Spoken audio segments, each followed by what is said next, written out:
So mag-ano tayo, chinsoil ng Suzuki 125 carb. So itong binili ko lang to sa Lazada. So yung link lalagay ko na lang kung gusto nyong bumili. Suzuki Genuine SA18W.40. So isang litro 100 plus lang, mura dyan kaysa tindahan. Ito 25 lang to.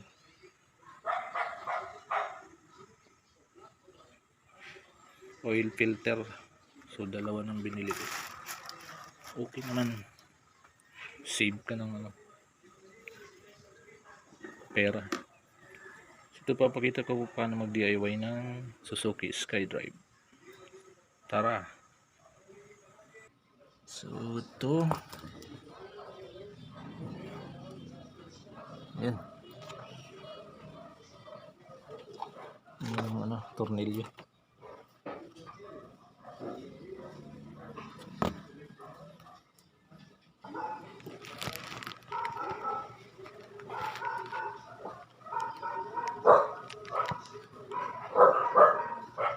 Pag na kayo lods, pag bubuksan yung SkyDrive, yan, pag nakaharap sa'yo, ganyan yung forma. So ito, papunta sa, so niluwagan ko na to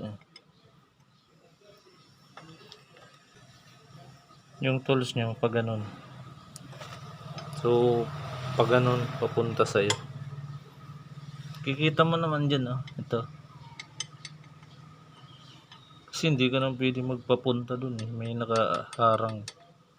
So tingnan nyo lang yung setup ng tornilyo. So maluwag na to.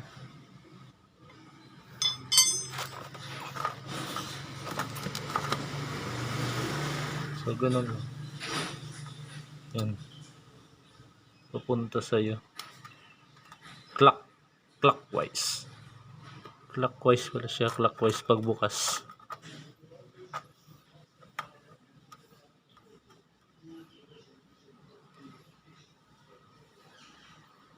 So expect na matutuluan yung kamay mo.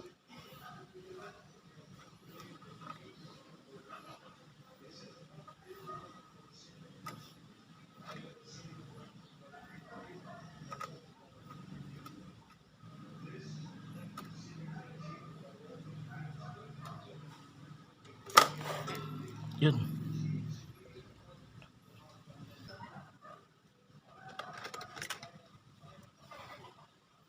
Grabe na, malapot na. So mamaya padyakin natin para mag drain. Kasi wala tayo yung, medyo patagalin ko to kasi maya't maya ako na ituloy. Kasi wala akong yung hangin pang spray.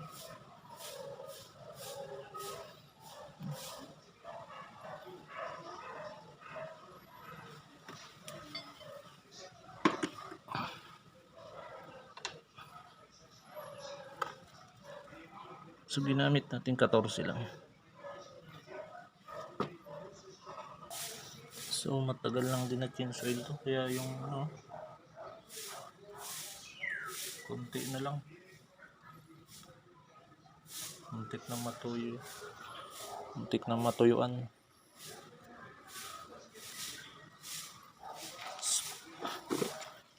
So, mamaya ito yung filter nya, oil filter andito. Gis lang gagamitin. Ipadjak natin para ma-drain. So advantage yung may mga gamit na, kung may pang buga kayo dito, buga nyo.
So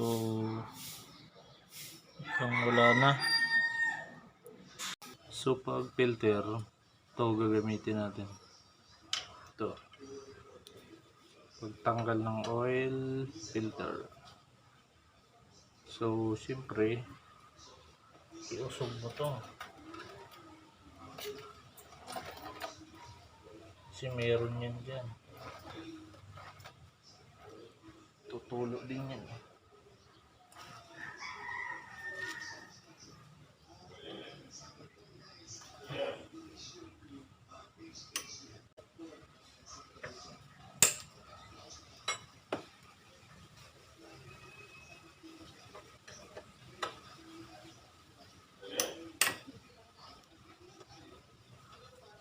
So, ginagawa natin itong DIY kasi pupunta ka pa sa paggawa ng motor kung kaya mo naman, tools lang bibilin sa Lazada o Shopee.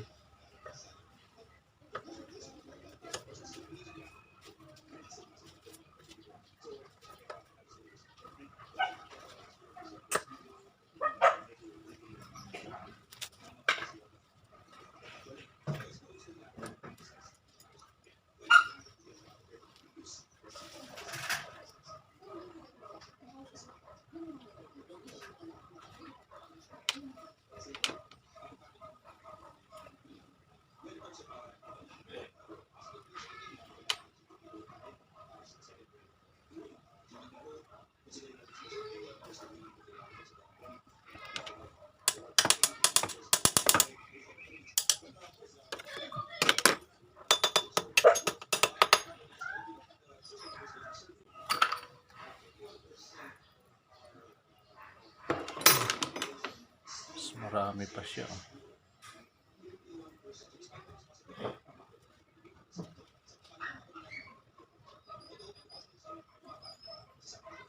Ito yung itsura ng takip ng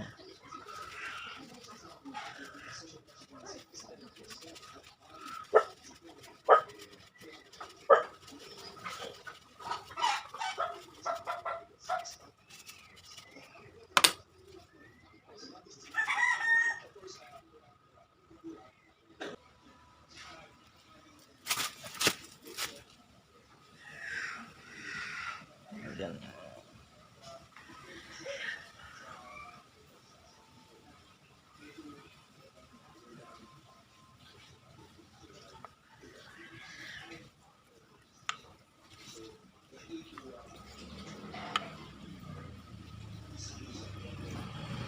Yun, makita nyo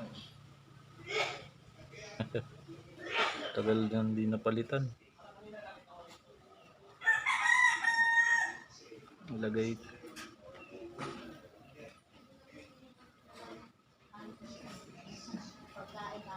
tagilid natin para masimot.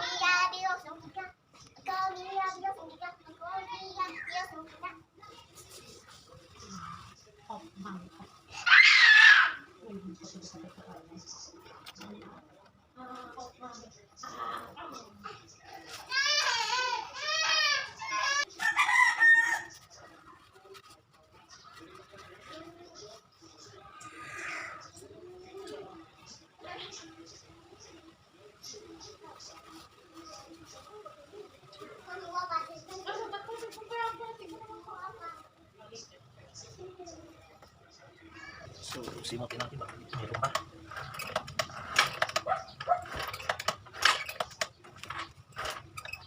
Okay, hayaan muna natin tumulo ulit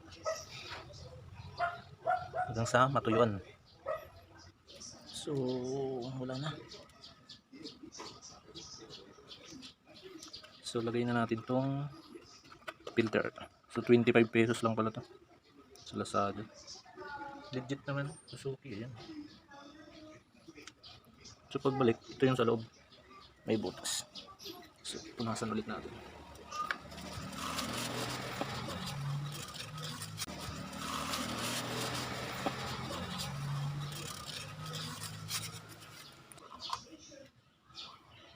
Gagi, baliktad pala.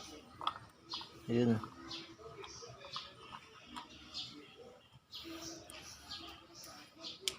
bago ng filter na. So balik na natin yung takip. So yung takip niya, ito may arrow yan. So yung arrow, naka-arrow down siya. So ito yung sa baba. Ganyan.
So medyo nagpito na natin dito, baka biglang tumagas.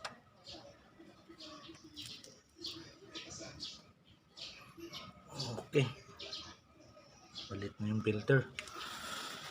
Ano naman, maglagay na natin tayo ng oil. So gumawa ako nito, improvise para di tayo mahirapan. So tingnan natin, may tulog pa. May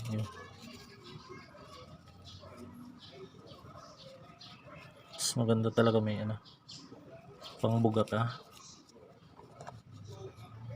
So di natin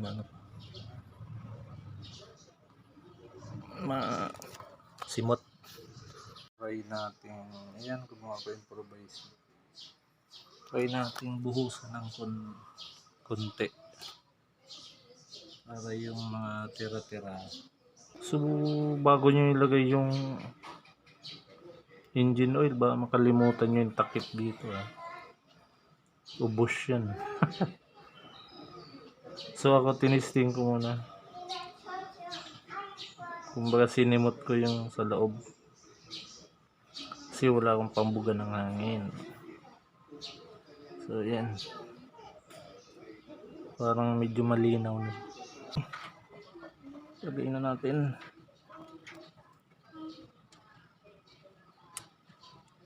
So counterclockwise lang paglagay.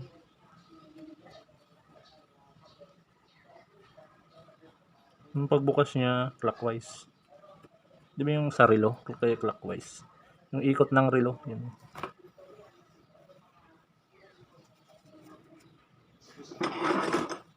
Mas maganda kung ganito.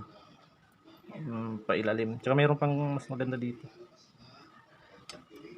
Yan. Okay.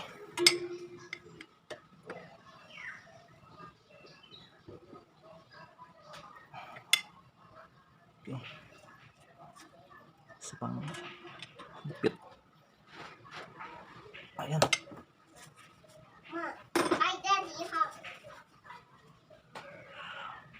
Lagay na natin itong 1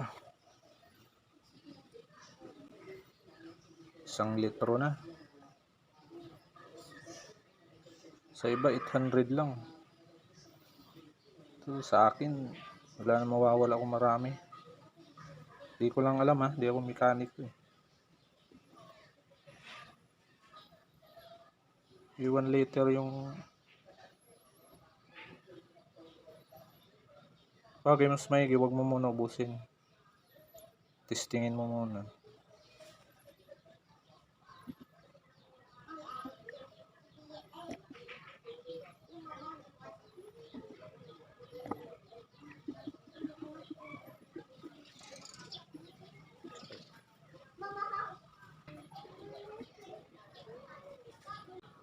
4 stroke.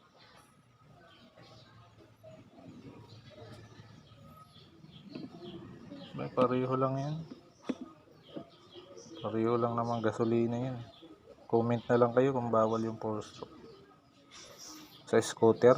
Pero alam ko may pang scooter eh. Mas mahal. Pero isa lang yan eh. Sinong nakakaalam kung pwede ba to o hindi? Alam ko yung may stroke, yung may cambio.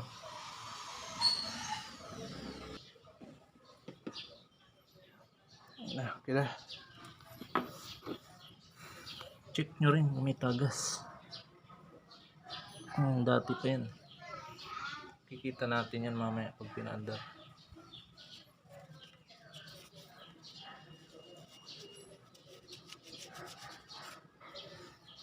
Okay.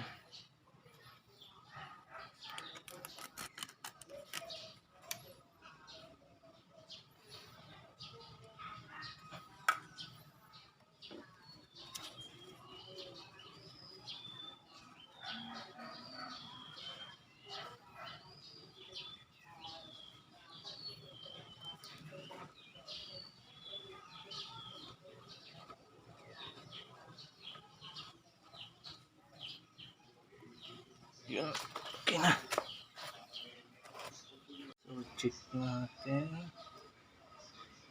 May tulo.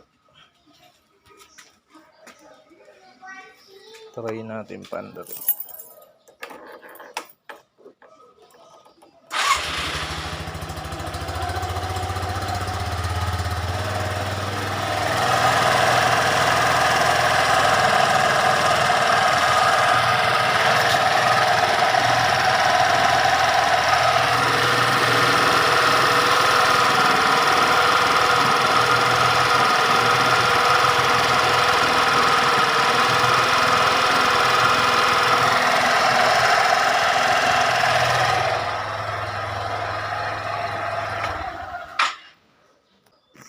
So yan mga loads, DIY. So di ka na nagastuhan, mura yung bili mo ng sa Shopee o Lazada. Oil filter 24, 150 lang yata yung ano sa gawaan nun. Isingiling ka pa ng mahal. So yung oil pwede pang ano, pampunas dito sa mga okay. Thank you mga lods.